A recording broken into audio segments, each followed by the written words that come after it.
Salut, c'est Johan de la Révolution des leaders. Dans cette vidéo, nous allons parler d'amour, mais parler d'amour dans le cadre professionnel.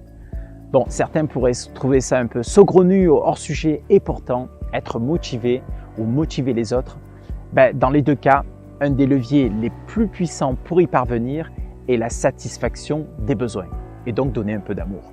Nous allons voir ça tout de suite, générique.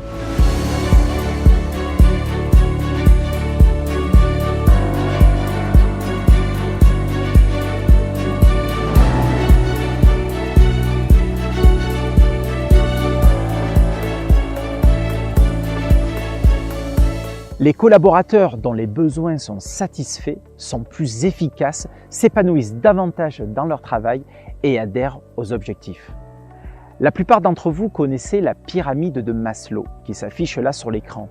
Cette pyramide des besoins à 5 niveaux que Maslow créa en 1942 constitue l'une des théories de la motivation.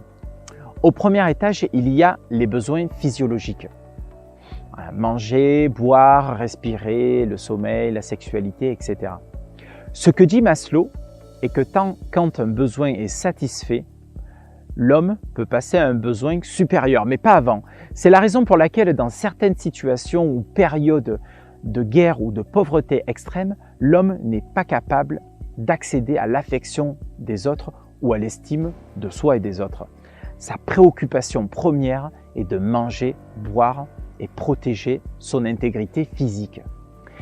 Et donc c'est à partir du troisième étage que figurent les besoins d'appartenance qui passent par l'amour et l'affection des autres.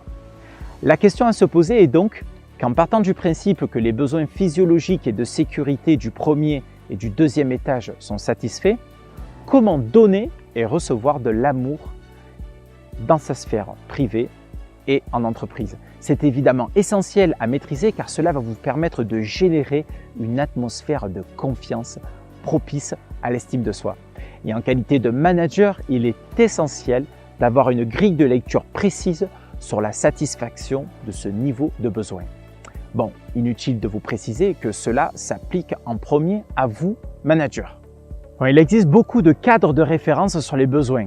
Dans cette vidéo, j'ai choisi le cadre de référence de la Process Communication de T.B. Keller avec ses 8 besoins psychologiques. Ces besoins se situent juste au niveau des étages 3 et 4 de la pyramide de Maslow. La connaissance de ces 8 besoins va vraiment vous permettre d'ajuster vos feedbacks et vos marques de reconnaissance dans la sphère professionnelle et personnelle. En substance, comment donner de l'amour et de l'affection aux autres de manière juste et appropriée. Besoin numéro 1, la reconnaissance pour le travail. Quand vous êtes dans cette énergie, vos priorités sont les objectifs et les réalisations. Votre besoin est que vos réalisations soient remarquées et reconnues par des récompenses. Bon, des récompenses, des bonus et des félicitations. Plus largement, par toutes les manières de reconnaître un travail de qualité. Besoin numéro 2, la structuration du temps. Ce besoin fait référence à la nécessité de savoir ce qui doit être fait et dans quel délai. Quand vous êtes dans cette énergie, vous voulez définir des projets professionnels et personnels à court, moyen et long terme. Par exemple, en vacances, ce besoin peut se manifester par des questions combien de temps dure la visite? Où irons-nous ce soir? Quel est le planning? Tcheng, ça me fait penser à une de mes filles. Besoin numéro 3, la reconnaissance des opinions. Ce besoin est l'expression libre de vos opinions. Vous aimez, quand vous êtes dans cette énergie, les débats d'idées et chercher à convaincre les autres de la justesse de vos convictions. Engagé fréquemment pour des causes que vous avez à cœur, il est important pour vous d'être écouté et respecté pour vos opinions. Besoin numéro 4, reconnaissance en tant que personne. Ce besoin se manifeste par une volonté d'être apprécié et aimé. Faire partie d'une équipe ou d'un groupe chaleureux dans lequel règne une bonne ambiance va donc augmenter votre bien-être de manière conséquente. Besoin numéro 5, c'est le besoin sensoriel. Il s'agit là de la satisfaction des 5 sens. Vous recherchez un environnement harmonieux, de la musique douce, des parfums, des mets délicats, des paysages, des lieux dédiés au bien-être. Dans la sphère professionnelle, ça va être par exemple de porter attention à la décoration de vos bureaux pour garder en éveil vos sens. Besoin numéro 6, le besoin de solitude. Quand vous êtes dans cette énergie, votre besoin est de pouvoir vous isoler pour laisser libre cours à votre imagination et à votre réflexion.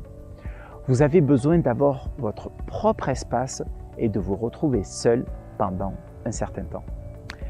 Le besoin de contact ludique, c'est l'énergie de l'enfant libre en quête de contacts variés et spontanés. Votre besoin là est un environnement qui offre un haut niveau de stimulation en faisant par exemple plusieurs choses à la fois. Vous aimez être avec des personnes amusantes et qui aiment s'amuser.